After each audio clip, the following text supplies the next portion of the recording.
Hello friends, welcome to my channel. Good morning friends. இன்றைக்கி நம்ம மத்தியமாவோட second Roman தான் பார்க்க போகிறோம். நேற்று நான் உங்களுக்கு ஒரு 4-5 இயர்சி சொல்லியிருந்தேன். அந்த இயர்சியை நீங்கள் சாய்ஸே இல்லாமல் படிச்சிருங்க. கண்டிப்பாக அதுலேருந்து ஏதாவது ஒரு இயர்சி நீங்கள் எழுதலாம். இன்றைக்கி ரோமன் நம்பர் 2ல் ஒரு 13-15 கொஸ்டின்ஸ் தரப்போகிறேன். அந்த 15 கொஸ்டின்ஸில் நீங்கள் ஃபுல்லாகவே படித்தா நம்ம எனி 5 எழுதுனா போதும். 8 கொஸ்டின் ஆன்சர் கொடுப்பாங்க ரோமன் நம்பரில். எனி 5 எழுத சொல்லுவாங்க. அதை தான் நம்ம இப்போ பார்க்க போகிறோம். ஃபஸ்ட்டு கொஸ்டின் பார்த்தீங்கன்னா பூரே கைசே பாலே பஞ்சாத்தே. எப்படி தீய மாணவர்கள் கூட நல்லவர்களாக மாறுறாங்க. அச்சே லோகம் கே சாத் சங்கதி கர்னேசே பூரே லோகே பாலே பஞ்சாத்தே. நல்லவர்களுடன் சேரும்போது தீயவர்களும் நல்லவர்களாக மாறுறாங்க. அச்சே லோகம் கே சாத் சங்கதி கர்னேசே பூரே லோகம். அதில் தீய மக்களும் பாலேனா நல்லது, குட், நல்லவர்களாக மாறுகிறார்கள். First question. செகண்ட் கொஸ்டின், கமல் கியூ நஷ்ட் ஹோ ஜாத்தி. தாமரை எதனால நஷ்டம் அடைகிறது அப்படின்னு பார்த்தீங்கன்னா, பாலேனா பனி, ஸ்னோ. பாலே கி சங்கதி சே கமல் நஷ்ட் ஹோ ஜாத்தி. பனியோட தாக்கத்தால தாமரை மலர் அழிந்து போகிறது. நஷ்ட் ஹோ ஜாத்தி. Second question. தேர்ட் கொஸ்டின் பார்த்தீங்கன்னா, லக்டி கோயிலா கைசா ஹோ ஜாத்தி. ஒரு மரத்துண்டு எப்படி கரியா மாறுதுன்னு பார்த்தீங்கன்னா, ஆக்னா நெருப்பு. நெருப்போடு சேரும்போது ஆக் கே சாத் மில்கர் லக்டி கோயிலா பன் ஜாத்தே ஹே. அந்த மரத்துண்டு நெருப்போடு சேரும்போது கரியாக மாறுகிறது. फोर्थ वन, बूंद बादलों के कौन से निकल कर क्या सोचते हैं. அதாவது எப்படி அந்த ஆகாயத்துல வர பனி நீர்த்துளி என்னெல்லாம் யோசிக்குது வெளியே வரும்போது. बूंद बादलों के कौन से, कौन मடி, कौन से निकल कर एक सोचते कि वह कहाँ जाएंगे, நம்ம எங்க போறோம். और वह बच पाएंगी, அதாவது நம்ம காப்பாற்றுவோமா, அதாவது காப்பாற்றப்படுவோமா இல்லை அழிஞ்சு மிட் ஜெயோங்கி, நம்ம காப்பாற்றணும் இல்லை அழிந்து போவோமாங்கிறது தான் அது யோசிக்குது. பூந்த் பாதலோं के कौन से निकल कर क्या सोचते हैं. बूंद बादलों के कौन से निकल कर ये सोचती वह कहाँ जाएंगे और वह बच पाएंगे और मिट जाएंगी அப்படிங்கிறது தான். ஃபிஃப்த் ஒன் பார்த்துட்டிங்கன்னா, கவி பூந்த் கே பாக்கிய கவர்னு கைசே கர்த்தே ஹே. அதாவது இங்க அந்த மலைத்துளியோட விதி என்னவா இருக்கும்னு அவர் சொல்லியிருக்காரு அப்படின்னு பார்த்தீங்கன்னா, பூந்த் அப்னே பாக்கிய பர் ஜிந்தா கர்த்தே ஹே. அதை யோசிக்குது அதோட விதியை பத்தி. உஸ்கா பாக்கிய அச்சா ஹே யா பூரா ஹே. என்னோட விதி நல்லதா கெட்டதா அப்படின்னு.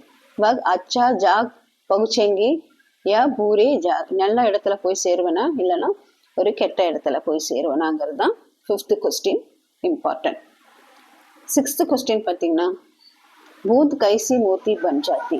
எப்படி பூந்த் ஒரு கைசி பஞ்சாத்தி கொடுத்துருக்காங்க. மோத்தி எப்படி ஒரு இதா மாறுதுன்னு.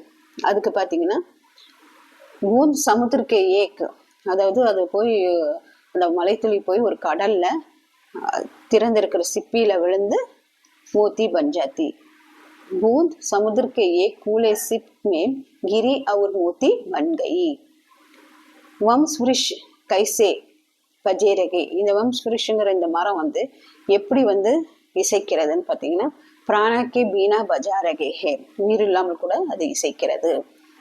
பஜானா பிளே. वंश का वृक्ष कैसे बजे रहे हैं. वंश का वृक्ष प्राणा के बीना बजे रहे हैं.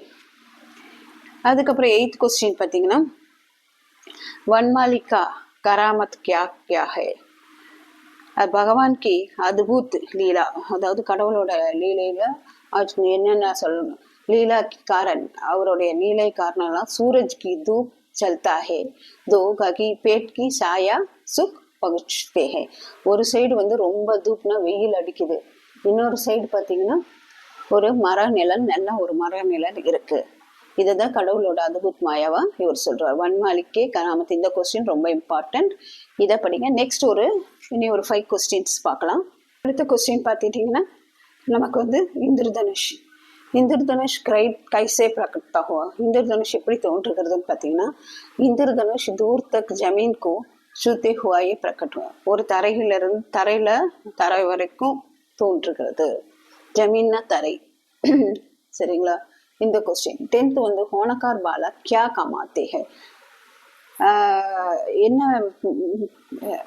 ஹோனகார் பாலக் நல்ல பசங்க என்னெல்லாம் வாங்குவாங்க பார்த்தீங்கன்னா, ஹோனகார் பாலக் அச்சா நாம் ஒரு நல்ல பெயர் வாங்குவாங்க.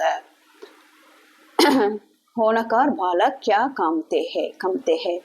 होनकार बालक अच्छा नाम कमते हैं. होनकार बालक पाठ सीखने के कैसे जाते हैं? எப்படி வந்து இந்த நல்ல பசங்க ஒரு பாடம் படிக்கிறதுக்கு எப்படி போவாங்க? होनकार बालक सवेरे जल्दी उठकर காலையில சீக்கிரம் எழுந்திருவாங்க. अपना हाथ मुंह धोकर पाठ सीखने के जाते.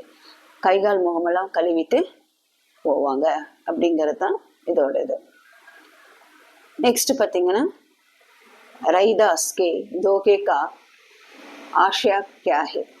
हमें ईश्वर की भक्ति के सिवा अन्य चीजों के लिए इधर उधर भटकना नहीं चाहिए.